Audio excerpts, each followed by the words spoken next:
I wonder why you all listen to me.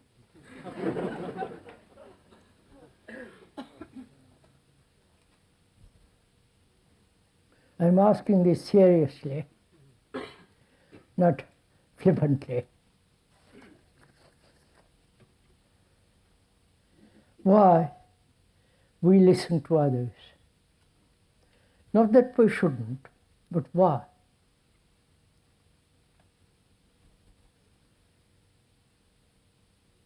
Either we listen to somebody who knows his subject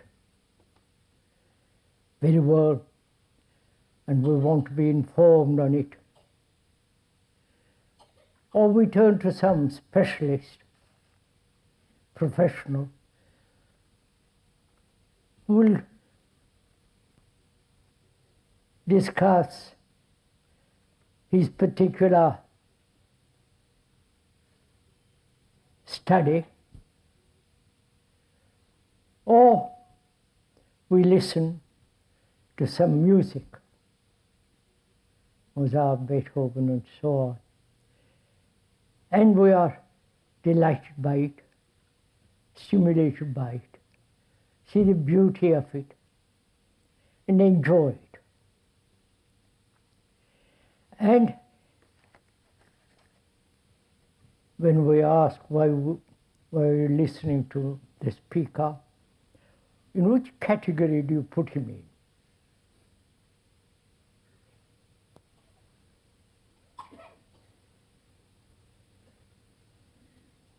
I think it would be necessary and right if we could probe into these questions cooperatively,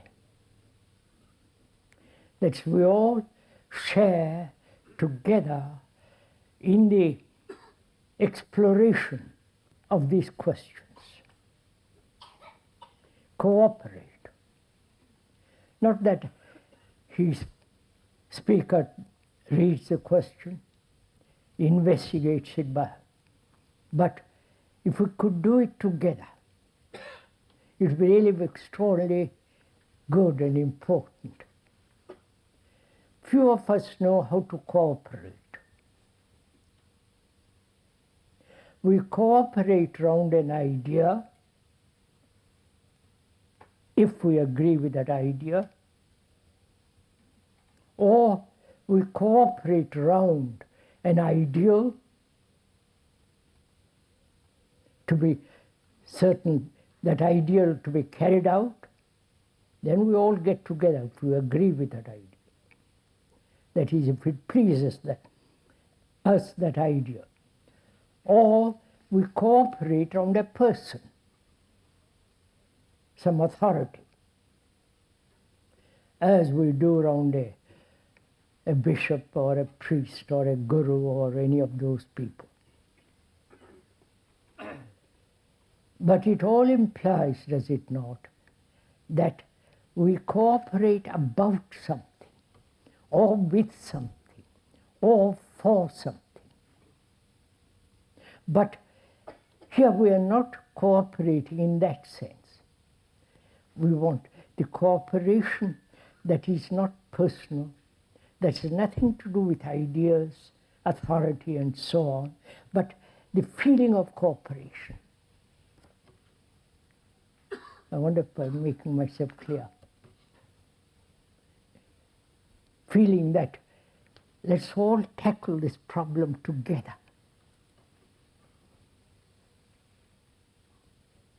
Because that's the problem of most of our lives. We have so many problems, physical, psychological, and problems invented by thought. And we live with these problems everlastingly till we die. We are never free of any problem. We're always carrying them with us. And we never try to find out what it means to live a life without a single problem. Psychologically, first, not outwardly, which we generally do. Let us solve the outward problems first, and then we'll tackle the other. But I don't think it ever works that way. We have to solve the psychological problems first, and then the other problems can be intelligently, cooperatively understood, acted upon. So please, we are cooperating together. Not that you're cooperating with the speaker or with what he says, but coming together to resolve some of these problems.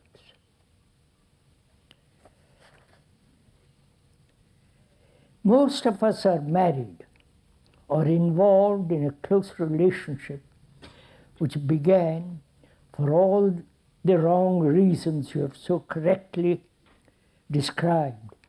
Can such a marriage or relationship ever be made into a really positive force?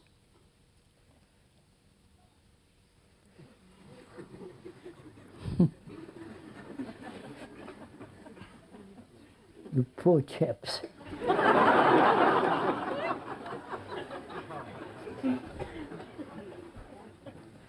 Most of us are married or involved in a close relationship which began with all the wrong reasons you have correctly described. Can such a marriage or relationship be ever made into a really positive force? Now, how do we tackle this question?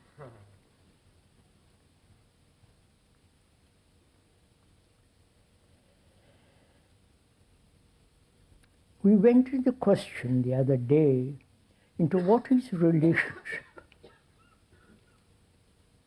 What does it mean to be related to another? You may be related very closely, intimately, physically. But are we ever related psychologically, inwardly? Not romantically, sentimentally, but the feeling of being related. The word relation means to be in contact, to have a sense of wholeness with another. Not as separate entities, then coming together and feeling whole, but the very relationship brings about this quality, this feeling of not being separate. This is really quite an important question because most of our lives are so terribly isolated, insulated, carefully structured so that we are not in our psychology disturbed. And such relationship will inevitably bring about conflict, disturbance, and all the neurotic behavior that one has. So first let's be clear together what we mean by relationship. Not only the meaning of that word, the verbal meaning, but the significance that lies behind the word, behind the two people. What does it mean to be related? Are we ever related in the deep, profound sense of that word?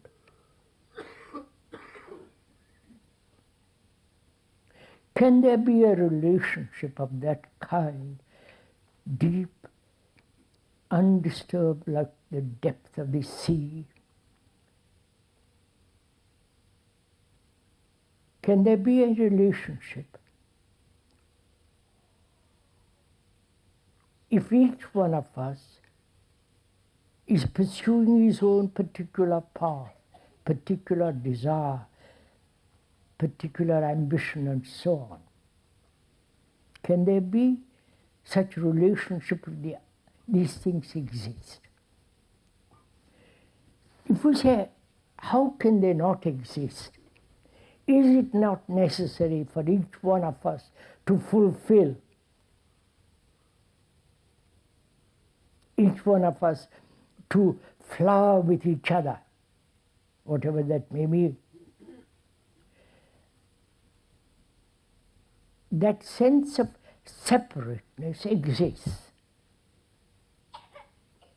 If we, each of us, say we are helping each other to flower, to grow, to fulfill, to be happy together, then you are still, one is still maintaining the isolated spirit. Now, why does the mind or the brain, the human entity, always cling to separatism? See, please, this is a very, very serious question.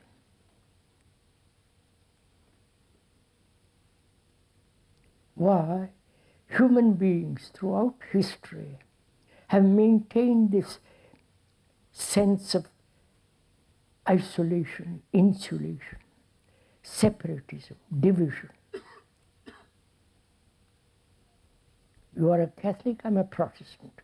You belong to that group and he belongs to that group. I put on a purple robe, yellow robe, or a garland around my with something or other, and we maintain this. And we talk about relationship, love, and all the rest of it. Now, why? Please, we are cooperating, investigating together. Why do we do this? Is it either conscious, deliberate, or unconscious? Tradition, our education, the whole religious structure maintains that you are separate. Separate soul, etc., etc.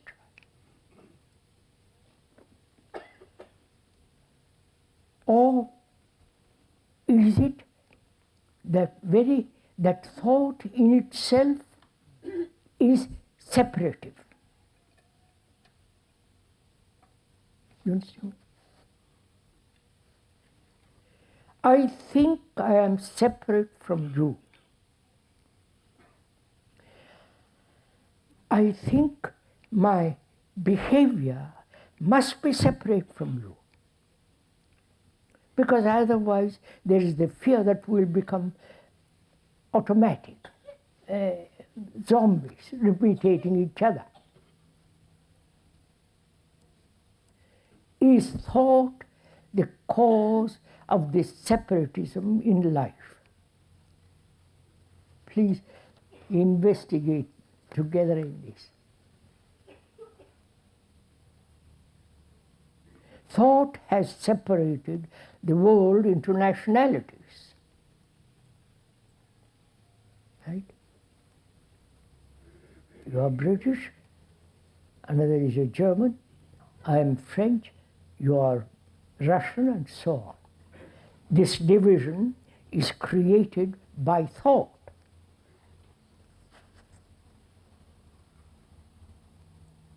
And thought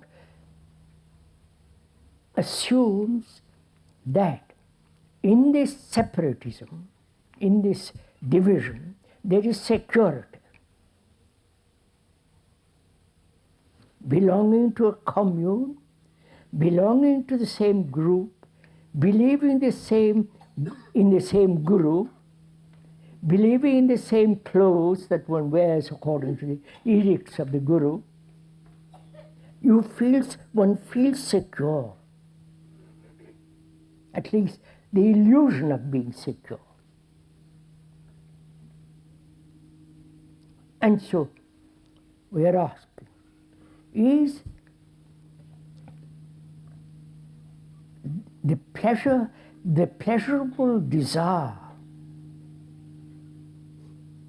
which is the movement of thought also, that separates us, right?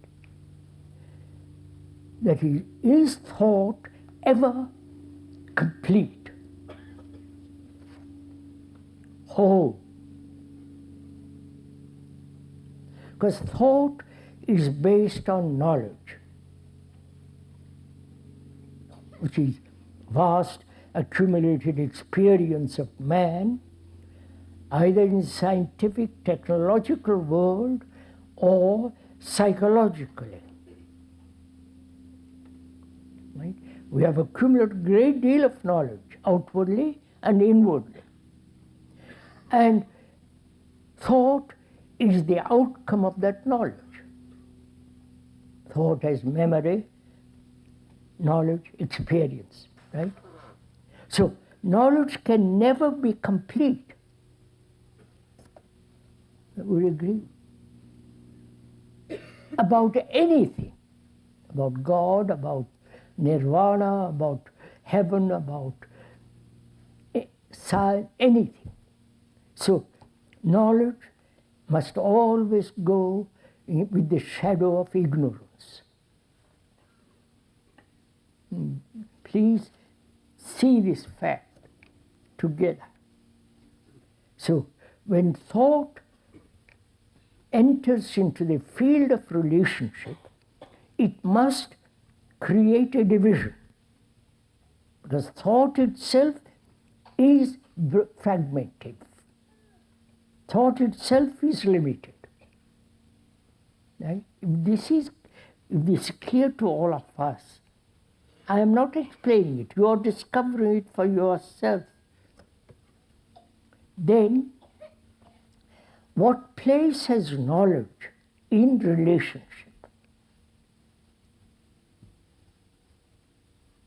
Please, this is a serious question. It isn't just a casual, argumentative proposition. This is an inquiry into what place has knowledge, experience, accumulated memories in relationship.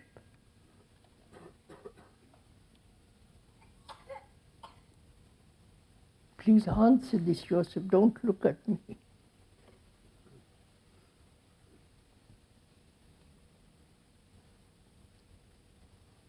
If I say, I know my wife, or other form of intimate relationship, I've already put that person into the framework of my knowledge about her or him.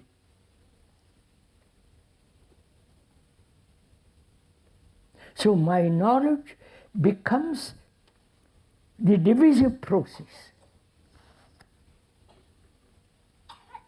I've lived with my wife, husband, girl, or whatever it is, and I've accumulated information. I've remembered the painful statement she has made, or one has made. There is this whole building up of memory as an image which interferes in my relationship with another. Right? Please observe this in oneself. And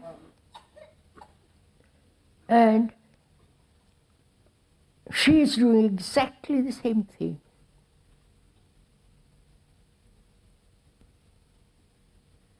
So we are asking, what place has knowledge in relationship? Is knowledge love? You see your voice.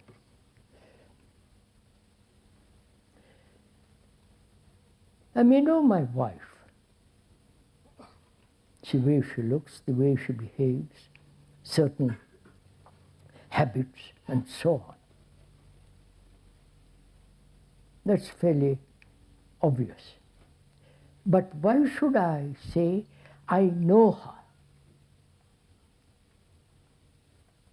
or him?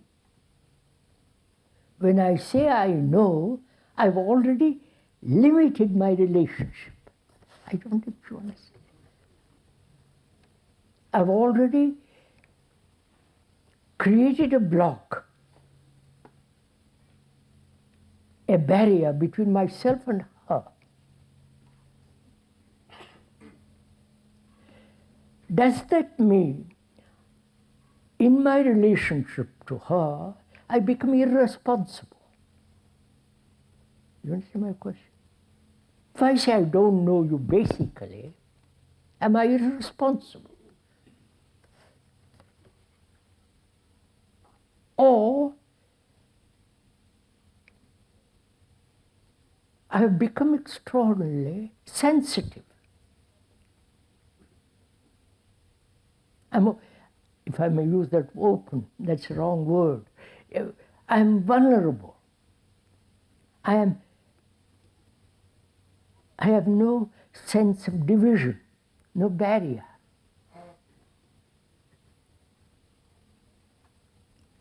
So, if I have that quality of mind, brain, or feeling, that in relationship, it's a flowering, it's a movement, it's not a static state. It's a living thing. You can't put it in a cage and say, that's it. Don't move from there. Then we can begin to ask, what is marriage? Right? Or not marriage.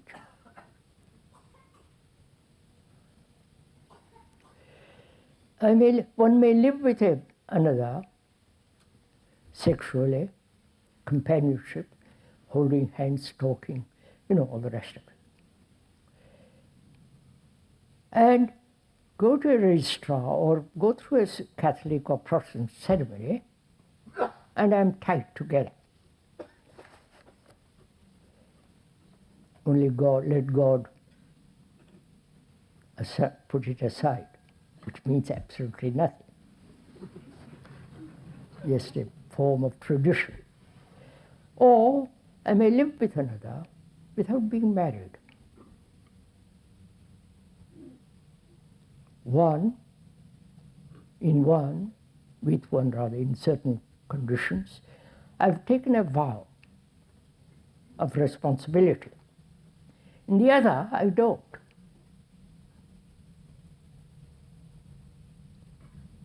And with one, I'm legally married, separation, divorce becomes rather difficult. With the other, it's fairly simple. We say goodbye and walk off in different directions. And that's what's happening more and more in the world. We are not condemning either. Please, we're just looking at this whole problem with children, responsibility, and the feeling of this tremendous burden of children. And there, legally, you are tied. In the other, you are not. You may have children, but there is always this open door.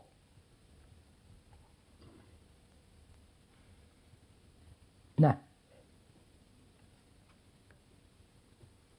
is all relationship in both these cases a mere form of attraction,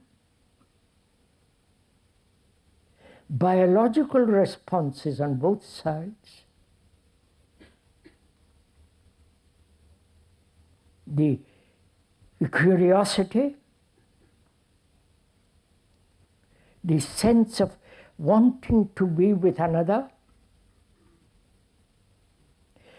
which may be the outcome of unconscious fear of loneliness,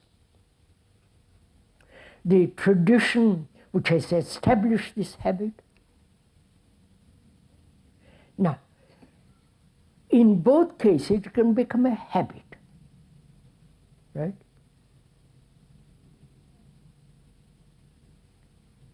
And in both cases, there is the fear of losing, possessing, exploiting each other sexually, and all the rest of it follows. Now, in both cases, what is important? Please, we are talking you all together. I'm not telling you what is or what is not. What is important, necessary in both cases?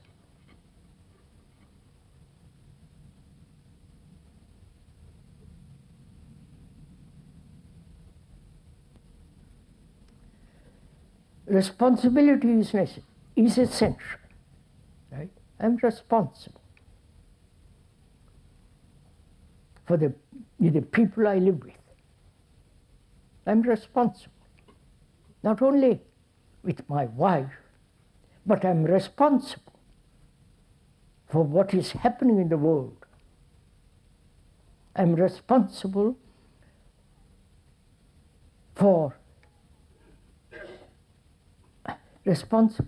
to see that people are not killed. I'm responsible. I'm responsible to see that there is no violence. Right? So, is my responsibility just for the one and for my family, for my children, which has been the tradition, and the family in the West is disappearing more and more, whereas in the East, the family is still the center. Tremendously important. For the family, they will do anything. Even though they are distant cousins, they will keep together, help each other, pull wires for each other. But here it's gradually disappearing altogether.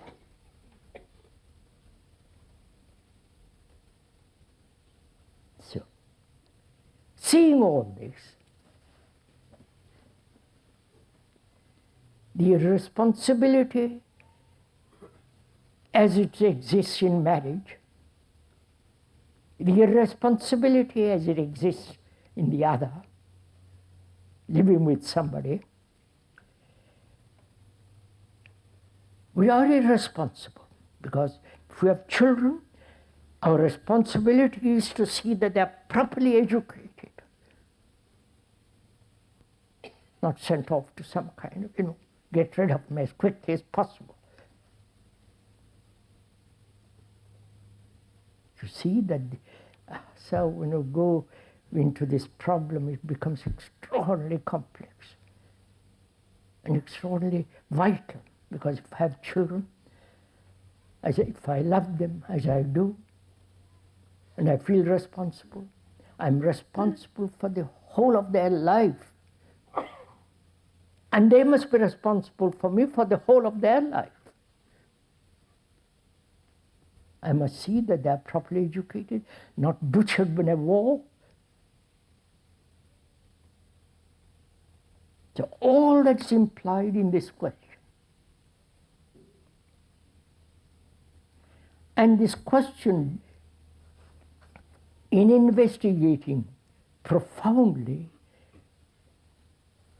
unless one has this quality of love,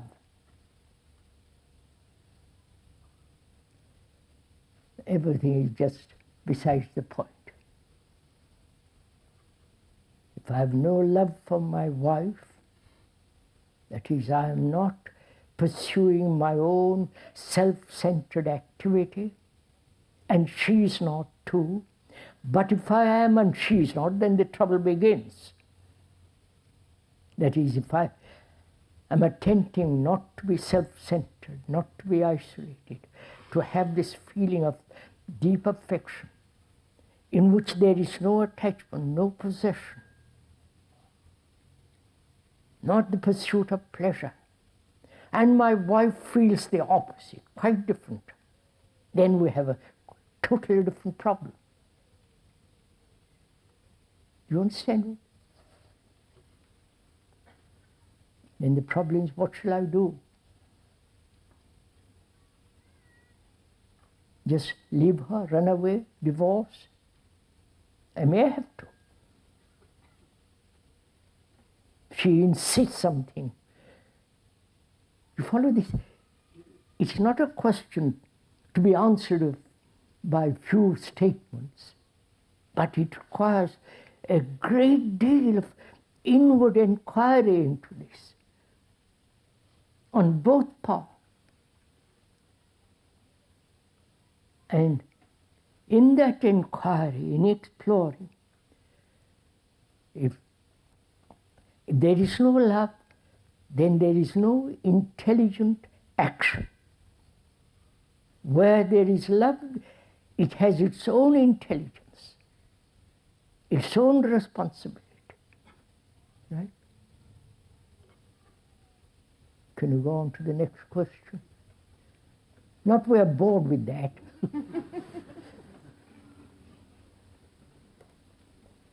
But this is really, relationship is one of the most extraordinary things in life. To be totally, completely related with another, without any sense of me interfering with it, without any sense of the self, with all its egotistic pursuits, doesn't enter into that relationship.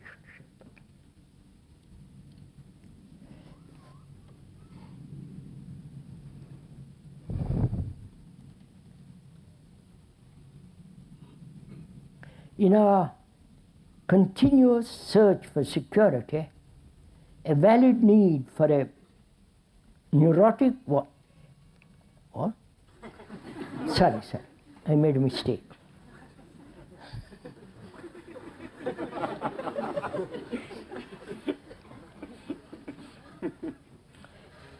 Is our continuous search for security a valid need or a neurotic one? Is there a security that is not the opposite of insecurity? Is our continuous search for security a valid need or a neurotic one? Is there a security that's not the opposite of insecurity?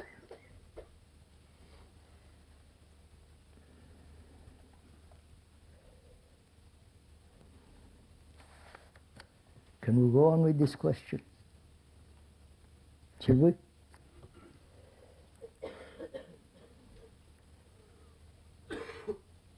So what is an opposite?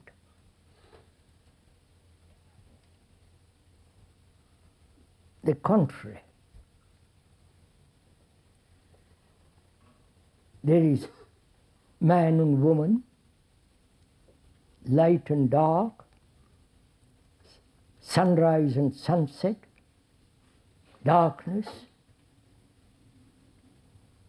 There is division between nature and man, actual nature and man. There is division between the man who is tall and the other who is short, light skin, dark skin, brown skin, yellow skin,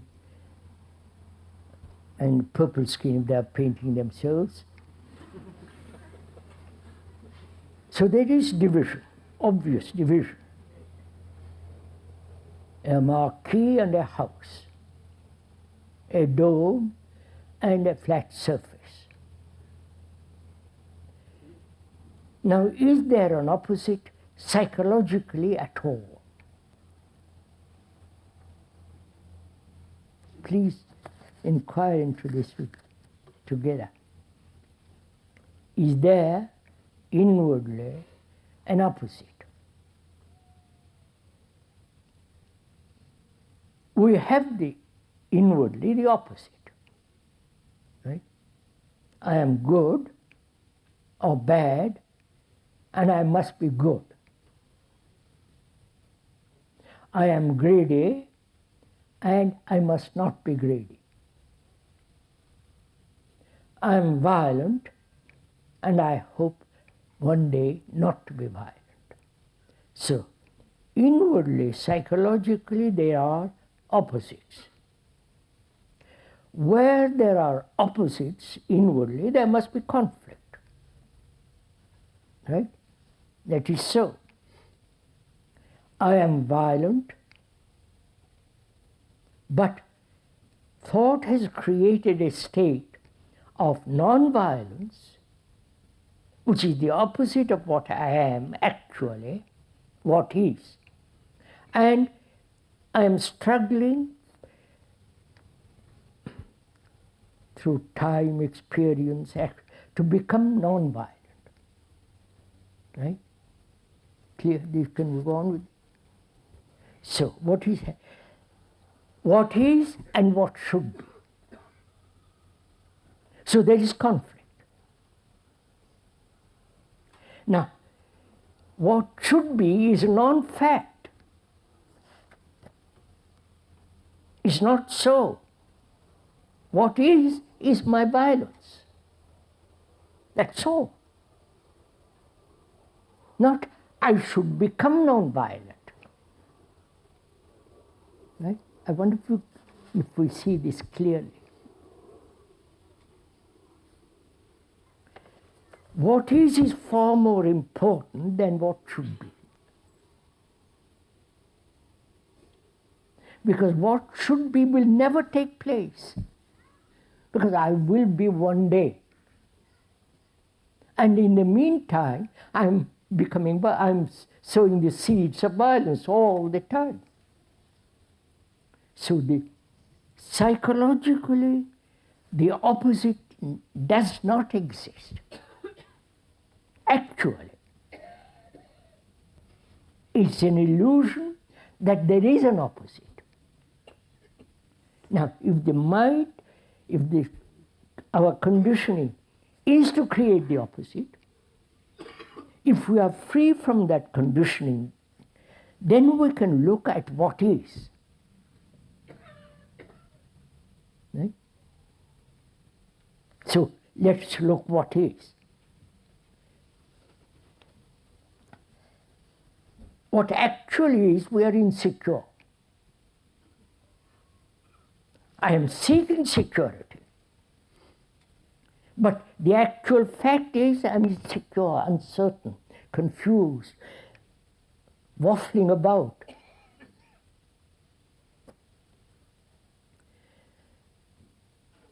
Moving from one thing to another, one family to another, one woman to another, one man to another, one guru to another. You follow?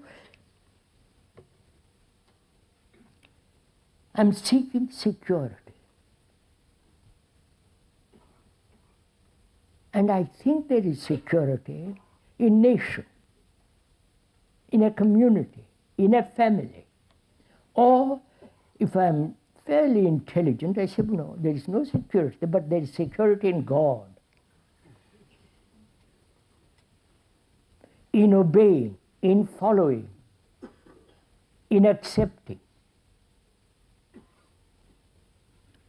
But the fact remains all the time that there is this feeling of deep insecurity. So can we put away the search for security psychologically and inquire into what is insecurity? Then I can deal with it. But if I'm all the time seeking security, and I see very well I can't find it in churches, in priests, in books, in people, in gurus, in ideas, there is none of it. I see that. So I come back and say, now, I'm insecure. Why? What is insecurity? I'm talking first of all psychologically. Not the first secure outwardly, then secure inwardly. But first, psychologically, I'm inquiring into insecurity. Please see the importance of this. The communists, socialists, and various other groups have tried to bring about security for man outwardly. And they all failed. The communists started out, you know what, I won't go into all that. All kinds of propositions, ideals, and then ended up in totalitarianism. So unless we grasp the inward structure of human behavior, human mind, psychologically, merely the outward coating will have no effect. One doesn't realize this. So first, we are seeking together, try to find out what is it, why we live in psychologically in insecure, why we feel insecure, right? Not the other.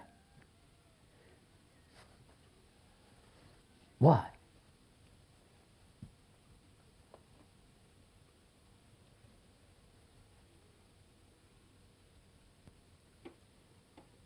Now when I'm insecure, and I know I'm insecure, is there subtle intimation that there is security? You understand? I'm insecure.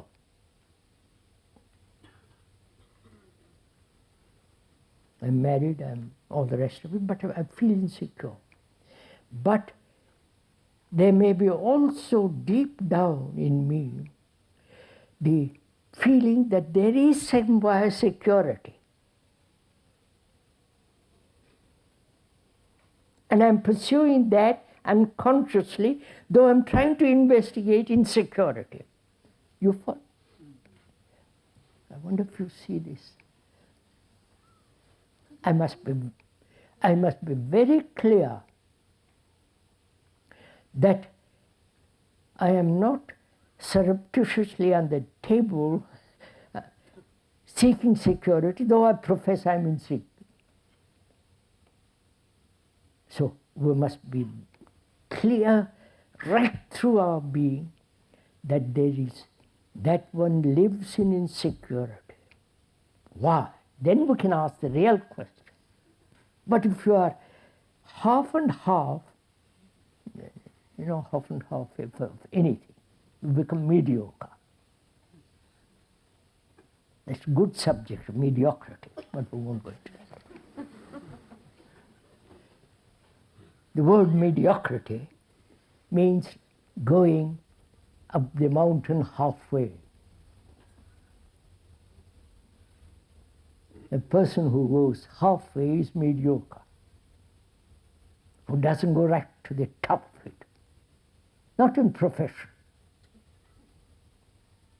not in some particular subject, but psychologically it doesn't go right to the top of it. Such a person is mediocre. I'm not saying you are. So what is insecurity?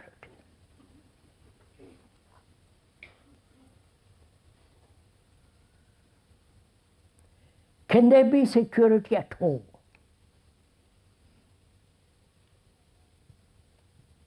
Don't be depressed, don't feel anxious. And we are investigating. Can there be? Though I'm seeking, wanting, searching, longing for security, realizing I'm insecure, I'm also asking, is there really security at all? My search for security may be wrong.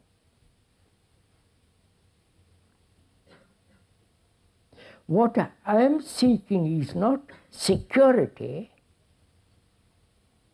but a quality of mind, brain, that will meet everything rightly. Right? I want to understand this.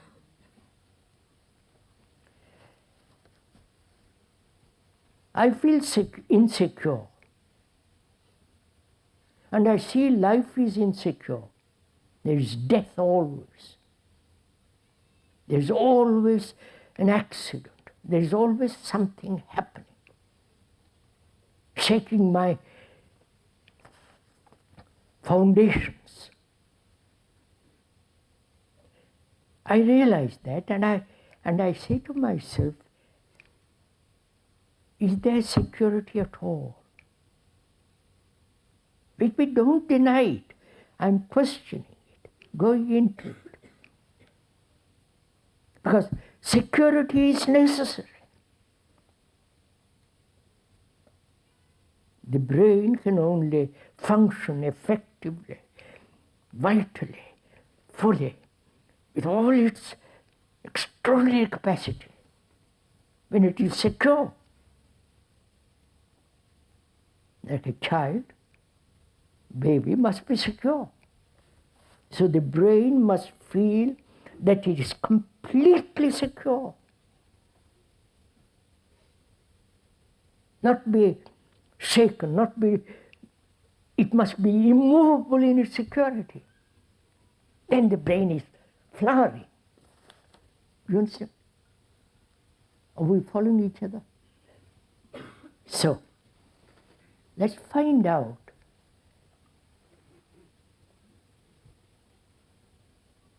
if there is security at all. And if there is no security, the brain cannot possibly function properly.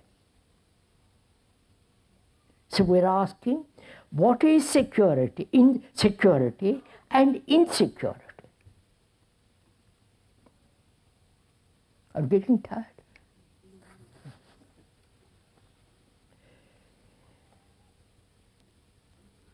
We're going to find out first what is insecurity. Why we live perpetually in insecurity.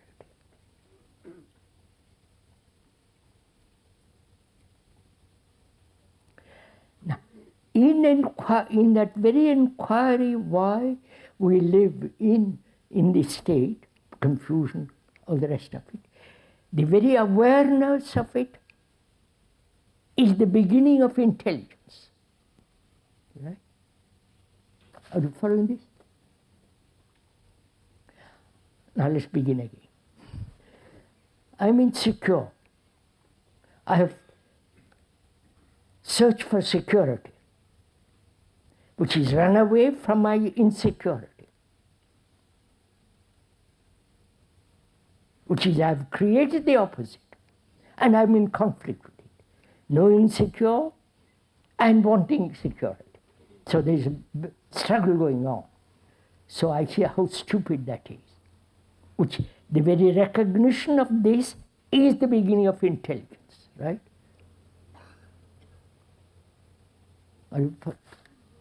Are we together in this?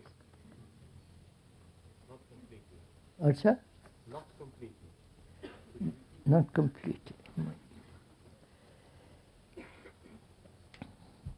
So, look, we have divided the world into nationalities, and these nationalities is one of the major causes of war, right? One of the causes, the economic and so on, so on. But one of the causes is this feeling that we are separate from this person, you follow, nationalities. Now, to recognize that and to be free of it is to be intelligent. No? Or would you want to be unintelligent? No, this is important, please. To recognize, to see that which is false, and to abandon that is intelligence. Right? Now,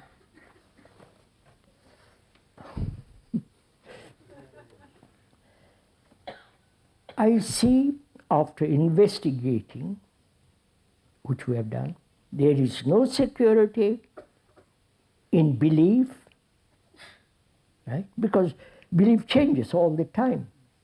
It can be argued down. It can be broken down. Faith, belief, ideals, bring doubt to it, it begins to disappear. So there is no security in that.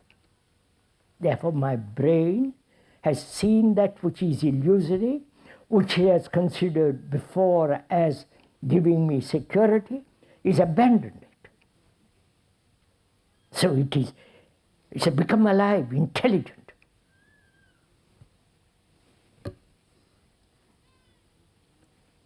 And it says, is there security at all? There is when there is intelligence. I don't know if you follow this. Intelligence is the most positive force of security. Right? Is this clear? To abandon psychologically everything that is false, to perceive it, to see it very clearly, is intelligence.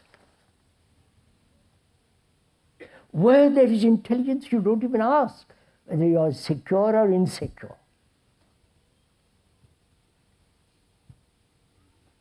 So,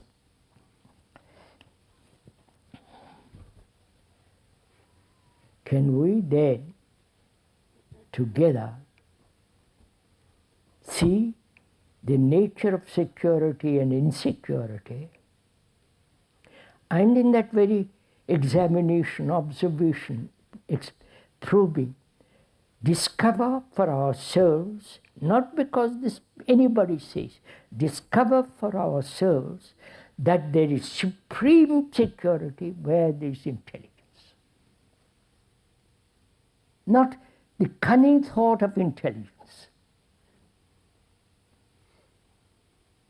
Right? Can we go to the next question?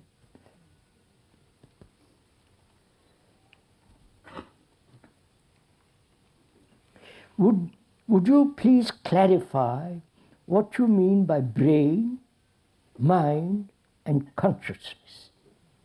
Would you please clarify what you mean by brain, mind, and consciousness? I'm not going to clarify. We'll talk over together.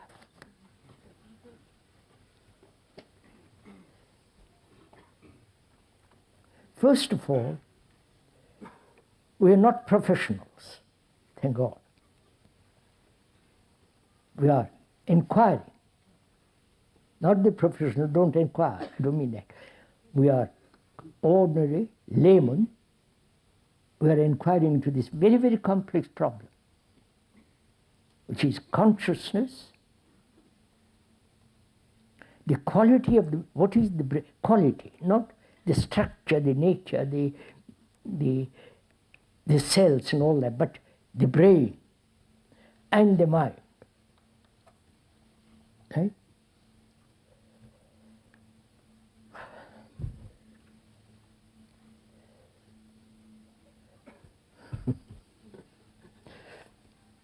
Please don't look at me, look at yourselves.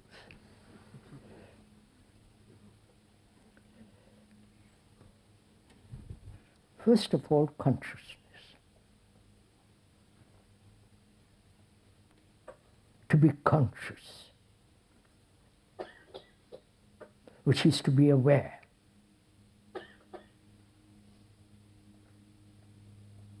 Which is to be attentive. Not negligent, but diligently inquire into the nature of our consciousness.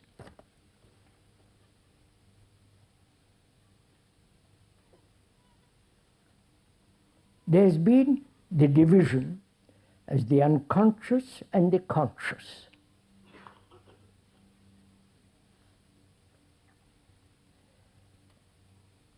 The unconscious is all the past, all the inheritance, all the memories of thousands of years of man. Right?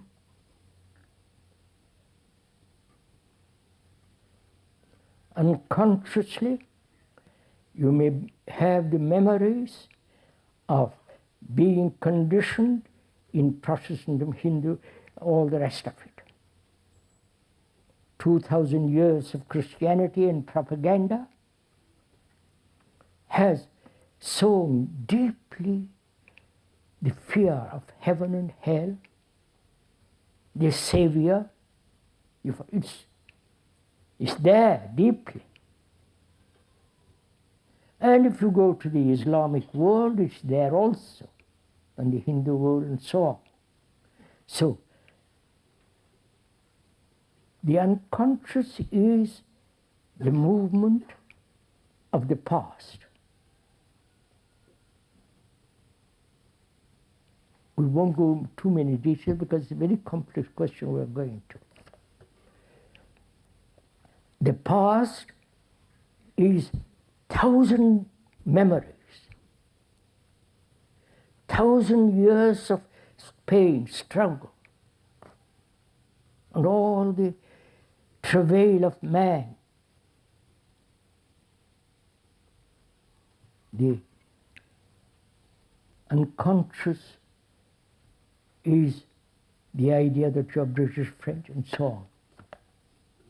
And the conscious, as one observes, one may be wrong, one will always be doubting. The conscious is all the recent covering, education, technology, the covering. That is, the conscious mind has often the intimations of the unconscious. Right? You're following me? And the conscious mind is always, if one is at all aware, is being guided by the unconscious. Follow?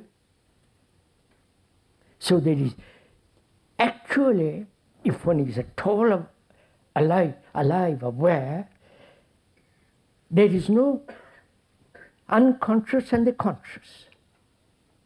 It's one unitary movement.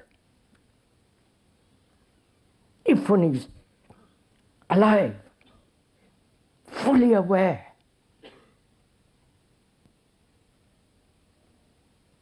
and one is fully aware when there's a crisis. I don't think, when there is some deep, disturbing challenge, everything, whole consciousness comes to action, into action. And our consciousness is everything that thought has put there. Right? Our belief, our tradition, our faith, our fears of heaven and hell, our fears of, the whole movement of our life is our consciousness.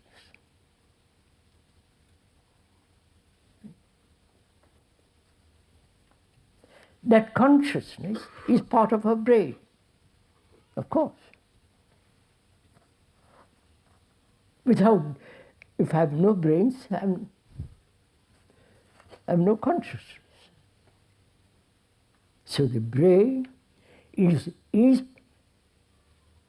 part and the necessary movement of consciousness acting through or in the brain. Right? Now, the brain, I'm not professional, please, I've discussed this point with professionals, but they won't accept what we are saying, but that doesn't matter. I may be false, I may be wrong. We are saying, which is the brain is now conditioned. Right? Technologically, look how much energy has gone into technology. Our brain is limited, conditioned through vast experience, knowledge, conditioned. But to discover the quality of the brain, which is not conditioned, and therefore infinite capacity. Look at what the technological people are doing. They are not conditioned. They are inquiring, pushing, driving to find out. And therefore they've got extraordinary capacity. The atom bomb, the things that the technicians, the scientists are creating, some of you don't even know about it. The horrors they're doing.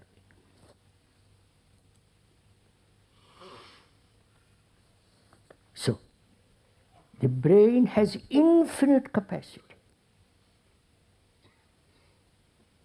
But it is conditioned now, as British, as French, as all the rest. I believe, I don't believe, I believe in God, he is my guru, that guru is better than this guru. You follow?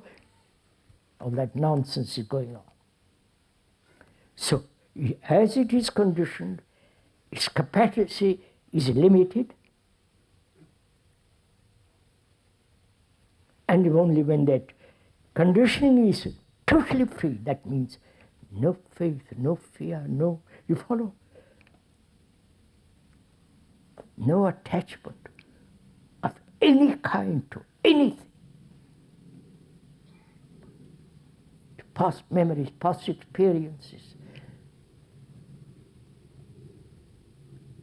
And they are that way. When they are technologically involved, they are tremendously alive. Talk to them. They have no time, they brush you off. So, is it possible for the brain to be unconditioned? Which means, is it possible for the brain to be free of the known? That is, I have to know where I have to go home, which road to take, what language I speak. I have to, there is knowledge. But to be free psychologically, which is the conditioning, which has been conditioned, which the brain has been conditioned, to be free, conditioned by knowledge. To be free of that, then it has got extraordinary capacity. Then we are saying, what is the mind? Instead we talk of consciousness, the brain, and the mind. When the brain is completely free of that psychological knowledge, then the brain is the mind, because mind is infinite. So to understand all this, you have to study yourself, not from books, not from other people. You have to look at your own life. Give time, energy, patience, probing. We haven't time because we're chattering all the time. So, mind, brain, and consciousness are really one when there is total freedom of all conditioning. Shall we go on?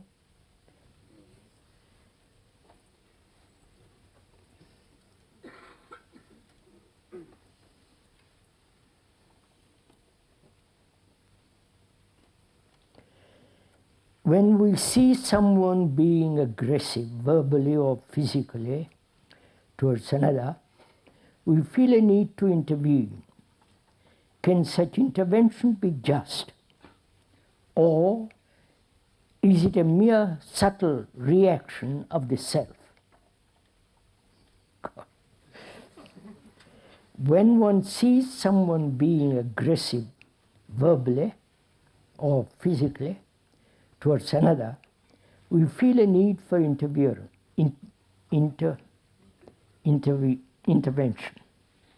to intervene. Can such intervention be just, or is it mere subtle reaction of the self? Can't one find out for oneself this?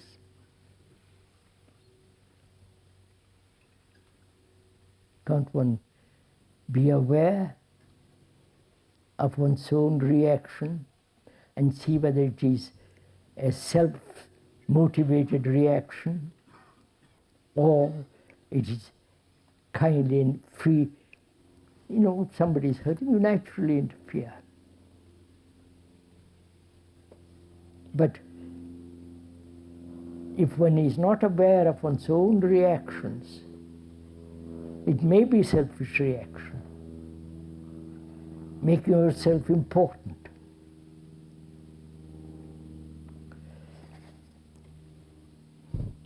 I don't think, is that question good enough?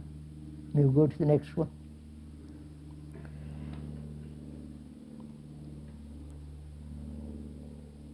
The violence and disorder of the world demands from us an urgency and intensity of response which we seem to lack. Our individual awareness is inadequate. Can there be a deeper awareness which meets the enormity of the problem? The violence and disorder of the world demands from us an urgency and intensity to response which we seem to lack. Our intellectual awareness is inadequate. Can there be a deeper awareness which meets the enormity of the problem?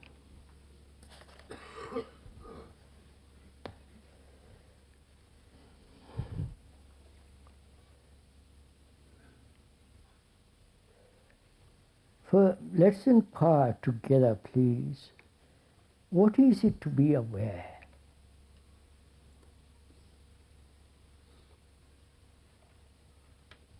To be aware, to be conscious, to be cognizant, to be sensitive to everything, to nature, to people around you, sensitive in your own reactions.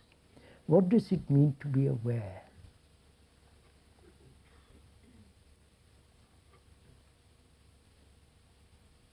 Is one aware of this marquee? Or you take it for granted?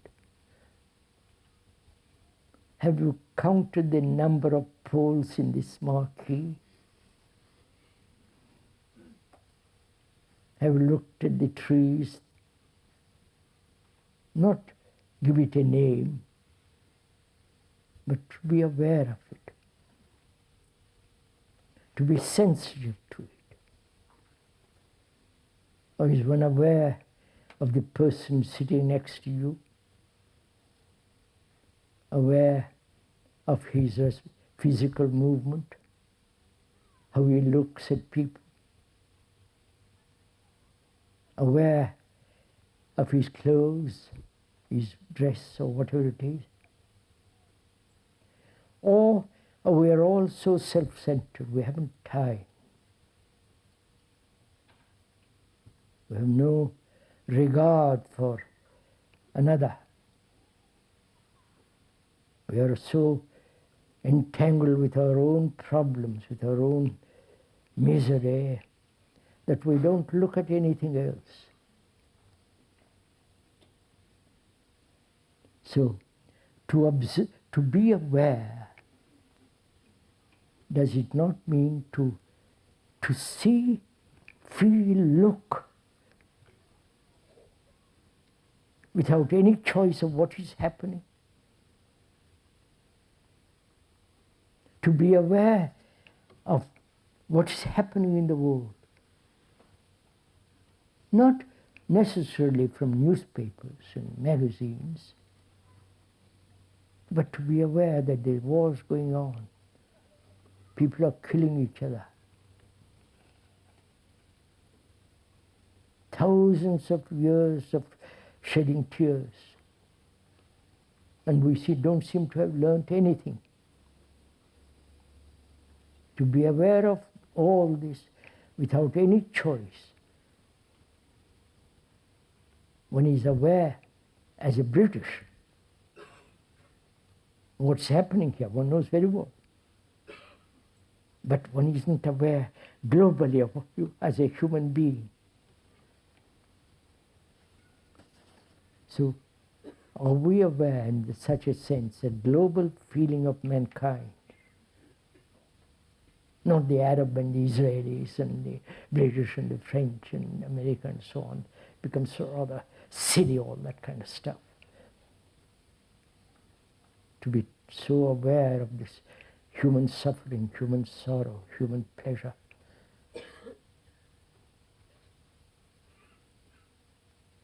And if one is so aware, which is not concentration at all, aware, then the question says, is there an awareness of something very deep from which you act? That's what the questioner says, asks. Then there is attention, awareness and attention, not concentration. Concentration is merely focusing all your energy on a particular point. That we can do fairly easily. When you are interested in certain subjects, certain ideas, certain story, you are completely concentrated. Or force yourself to concentrate, which is to resist other intrusions of other thought.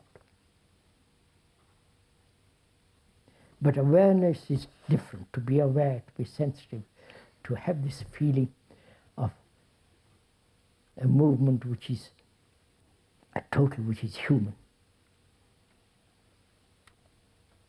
And attention is this quality in which there is no center from which you are attending, which means no frontiers to attention, no borders. When there is that quality of attention, which is part of love and compassion and intelligence, then from there one acts, if one or non-act. Can we go on to the next one? That's the last one. At the talks you give, Many of us feel or sense something of immeasurable importance. This is not romantic fantasy or illusion. It is more profoundly real than much of the rest of our lives. But after I leave, I cannot stop the gradual dissipation of that great profoundness. Sir, this is a true tragedy. What can one do? At the talks you gave, many of us feel a sense of something immeasurable importance. This is not romantic fantasy or illusion. It is more profoundly real than much of the rest of our lives. But after I leave, I cannot stop the gradual dissipation of that great profoundness. Sir, this is a true tragedy. What can one do?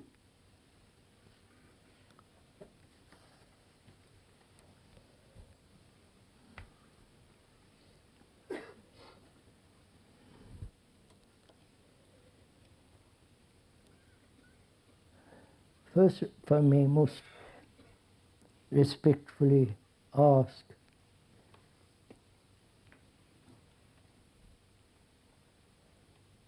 are you being influenced?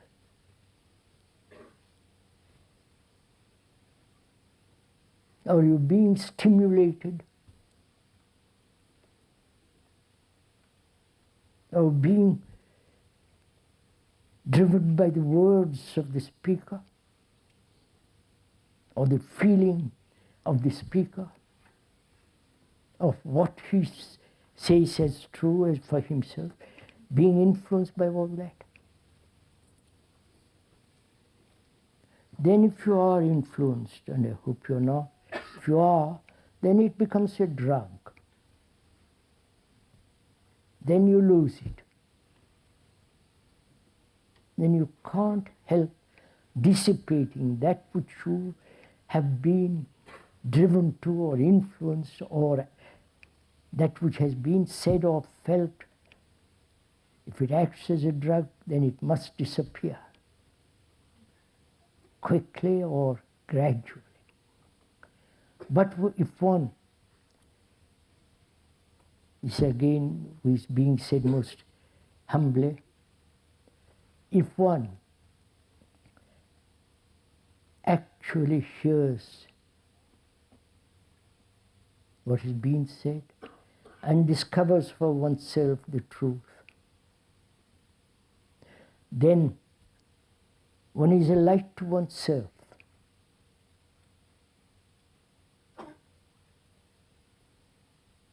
That light itself can never be put out, can never be extinguished. But if one is dependent on another, however much the other may have something, if it's not part of one's life, one's daily beauty of this, then dissipation is inevitable. And the tragedy is that all of us do listen, sometimes profoundly, sometimes casually. But that very seed is there, but we never give it an opportunity to let it flower. The world is too much with us. And to be conscious of all this, the vastness of the earth, the vastness of the human brain and love and all that, is so, if one comes to it, not just verbally, romantically or sentimentally, but actually, then that fire can never be put out.